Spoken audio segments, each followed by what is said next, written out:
như bức họa tình ca trên lúa, nghe thoáng xa tiếng họ dòng đưa. Dài tuôn nở hát đưa duyên ngày mùa, hạt lúa chín đã nuôi ta ngàn xưa.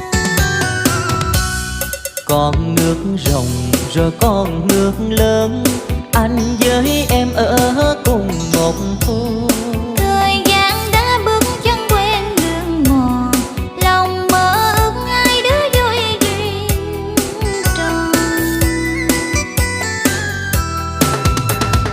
Ôi những giọt mồ hôi tưới lên đời cuộc sống, quê hương em có chính dòng sông.